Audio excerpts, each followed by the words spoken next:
이 문제가 되는 등기를 한번 떼봤거든요. 왜? 살라고? 아니 살려고 하는 게 아니라 취재하려고. 취재하려고 샀는데 저 진짜 저도 등기 많이 떼봤거든요. 네. 살다 이렇게 지저분한 등기를 처음 봤습니다. 진짜 그래요? 몇 평 되지도 않는 네. 땅에 다 쪼개냈죠. 등기 페이지만 50페이지에 달하고 누가 소유주가 어떻게 되는지 보기 힘들 정도로 네. 진짜 막 이철이의 정치쇼. 자, LH 직원들 투기 이거 네. 좀 살펴볼까요? 투기로 봐야 되는 거 맞죠? 맞죠. 네. 네. 사실 그러니까 얘기를 드리자면 근거가 여러 가지가 있어서 제가 맞죠라고 이제 확신을 갖고 얘기를 했는데 네. 일단 그 민변하고 참여연대가 조사한 결과 뭐 다들 들으셨겠지만은 일단 광명 시흥 지역에서 거래된 토지들 이제 무작위로 선정을 해서 이름도 이제 대조를 해봤더니 LH 직원 14명과 가족들이 이제 100억 원 상당을 투자를 해가지고 약 7,000평 규모의 토지를 매입했다라는 게 이제 드러나게 된 겁니다. 근데 이들이 대부분 이제 보상 업무를 하는 사람들이에요. 네. 그렇기 때문에 어디가 어떻게 보상을 받는지에 대해서 정확하게 알고 있었을 거라는 이제 근거가 하나가 있고요. 네. 그 다음에 보상 규정을 굉장히 잘 알고 있었기 때문에 이제 보상 규정을 보면은 그 제곱미터를 가진 지분권자가 대토 보상이라 그래가지고 현금 보상 말고 토지로 보상을 받는 경우가 있어요. 근데 이렇게 되면은 정말 쓸모도 없는 토지였다가 반듯한 주거지로 보상을 받을 수 있기 때문에 이거는 속된 표현이지만 대박이다라는 거를 너무 잘 알고 있는 사람들인 거죠. 그래서 사자마자 이 1,000제곱미터 단위로 쪼개기를 아주 전문적으로 해놨다고 합니다. 예, 그렇게 해놨다고 하고 그다음에 이제 신도시 대상으로 발표되니까 나무 심기에 또 들어갔어요. 그럼 또 보상을 더 받나 보죠? 이제 이게 농지였다가 네. 이제 변경이 돼야지 되는데 거기에 대해서 이제 허위로 용농계획서를 내면 안 되는데 자신들이 이제 투기가 아니라는 것을 보여주기 위해서 어쨌든 나무를 심어가지고 이제 그 보상가액도 높일 수가 있다 그래요. 그런 행위도 일률적으로 보여왔고 그 다음에 이제 매입 자금을 보면은 이제 전체적으로 100억 원이 들었는데 이 중에 58억 원이 대출인데요. 이렇게 대출을 받는다는 거는 내가 확실하게 이득을 얻을 수 있다라는 확신이 없으면 이렇게 받기 어렵잖아요. 그리고 대출을 받은 금융기관이 한 곳에 쏠려 있었습니다. 그렇대만요. 예, 그래서 이런 것들을 다 생각을 해보면은 당연히 너무 잘 알고 있는 사람들이 내부 정보를 이용을 해가지고 개인적인 이득을 올리는 행위를 한 거죠. 네. 문재인 대통령이 전수조사해라. 네. 3기 신도시 전체를 조사해봐라. 예. LH 직원뿐만 아니라 국토부 직원들까지 다 해라 이랬는데 그럼 더 많이 나오겠어요?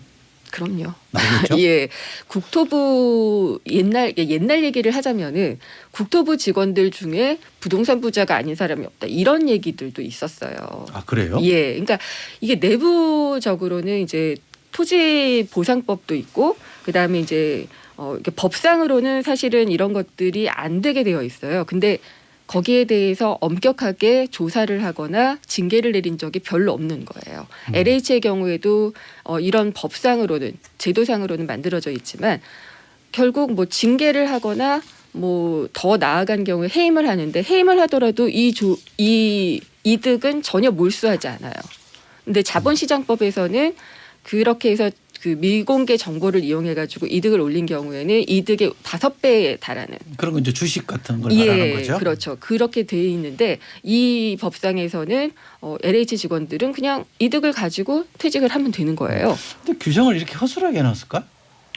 정치부 출입하는 기자로서 해명을 좀 해보세요. 그러니까 뭐 이런 국회의원들 뭐예요? 이런 일들이 원래 이제 국회의원들이 이런 문제가 이제 표면화돼야지 본격적으로 움직이고 저도 그런 해봐서 알죠. 습성들이 네. 있기 때문에 네. 그런 것 같고요. 아무래도 이 문제가 그래도 굉장히 이 짧은 시간 내에 급속하게 이제 확산되고 논란이 커졌기 때문에 어떤 식으로든 국회에서도 이 문제를 근절하기 위한 방법이 이제 논의가 될 것 같고요. 근데 저도 이 문제가 되는 등기를 한번 떼봤거든요. 왜? 살라고? 아니 살려고 하는 게 아니라 취재하려고. 취재하려고 샀는데 저도 등기 많이 떼봤거든요. 네. 살다 이렇게 지저분한 등기를 처음 봤습니다. 진짜 그래요? 몇 평 되지도 않는 네. 땅에 다 쪼개냈죠. 등기 페이지만 50페이지에 달하고 누가 소유주가 어떻게 되는지 보기 힘들 정도로 네. 진짜 막 복잡하고 전문가의 지저분하게 숨결이 돼 있더라고요. 느껴지는 그렇죠. 진짜 전문가의 살다 이런 등기 처음 봤습니다. 네. 김윤경 기자 이게 이 사람들이 네. 갑자기 이렇게 나쁜 짓 하지는 않았을 거 아니에요. 그렇죠. 그동안 그 LH나 이런 데서는 선배들부터 쭉 해왔던 거 아니에요?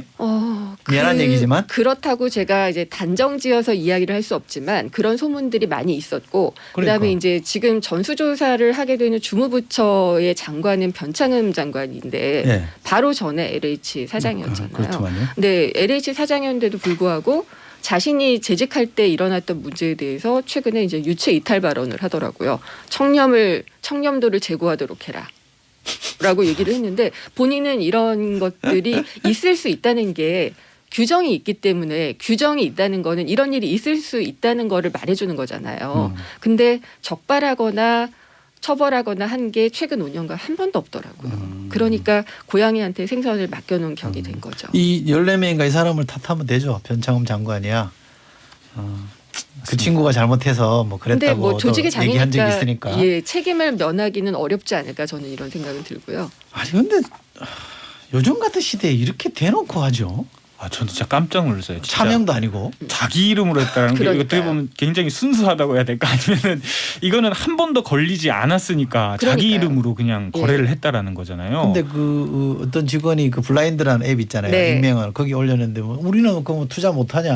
아, 네. 그거 당당하게 얘기하던데. 아, 정말 그러니까 이 전수조사에서 그래서 이 전수조사도 중요하고 법을 구멍이 있었잖아요. 그러니까 자산을 몰수하지 않거나 몰수하거나 뭐 이게 굉장한 처벌을 하지 않으니까 그래 뭐 난 이득 남기고 가지라는 생각을 할 수 있는 도덕적 해이가 일어날 수 있는 구멍이 있었던 거예요. 그러니까 이거를 이렇게 되면은 자산은 다 몰수한다라든지 뭐 책임을 물려가지고 뭐 벌금이나 뭐 징역형까지도 사실은 살 수가 있거든요.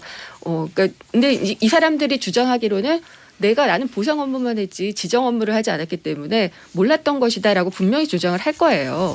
근데 그냥. 예 그럼에도 불구하고 처벌할 수 있는 근거들을 만들어야지 되고. 알겠습니다. 예. 근데 이 전수조사는 하는 거고요. 네. 감사원 감사도 시민단체는 요청했는데 정부가 약간 미온적인 거는 감사원장에 대한 불신이 있어서 그런 것 같은데 그럴 일은 아닌 것 같고요. 네. 감사원 감사도 하고 수사도 지금 착수했다는 거죠. 네. 경기 남부청에서 수사하고 하고 있습니다. 네. 국회는 국회대로 입법 공백을 메우려고 하는 시도를 하고 네. 전방위로 움직여야 될 것 같은데. 네. 근데 부동산 백지 신탁의 대상이에요. LH 예. 공무원들도 이분이 넣어야죠. 주장하는 거에 의하면 예, 넣어야죠. 근데 넣어서 하자. 원래는 이제 주식 백지 신탁 같은 경우에 이제 고위 공무원에 대해서만 하고 네. 있잖아요. 근데 이게 저는 고위 공무원에 대해서만 할 것은 아니라고 봐요. 대부분의 그 관련돼 있는 사람들, 공개 정보를 가지고 활용할 수 있는 사람들은 다 해야지 된다고 보는데 저도 경제 기자를 오래 했는데 회사에서 서약서를 쓰기도 했었어요. 그러니까 단독으로 이제 종목에 투자하지 않는다. 내가 각 취재를 통해서 얻은 정보로 그러니까 투자하지 않는다는 서약서를 쓰기도 했어요. 옛날 실제. 기자들은 좀 많이 했을 거요.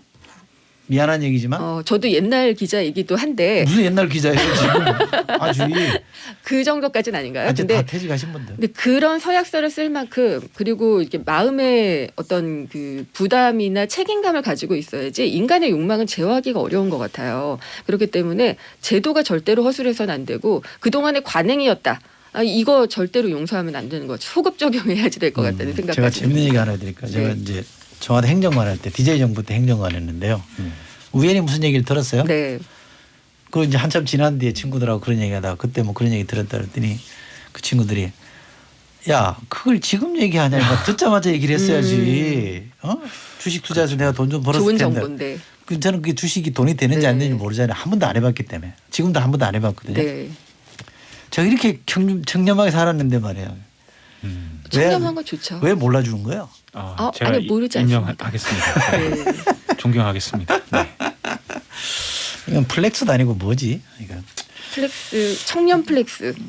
청렴도를 플렉스하신 것 같고요. 알겠습니다. 어쨌든 그리고 이제 한마디 더 드리고 싶은 거는 이제 신도시라는 것 자체가 사실은 공급 대책이잖아요. 그래서 정말 집이 없거나 집을 갖고 싶거나 한 분들한테 그걸 해줘야지 되는데 그 정보를 이용해서 자신들이 이득을 누린다. 나쁘죠 그. 더더욱 말이 안 되는 얘기인 것 같아요. 그러면서 정책의 어떤 방향까지 흐리는 이런 일이었다.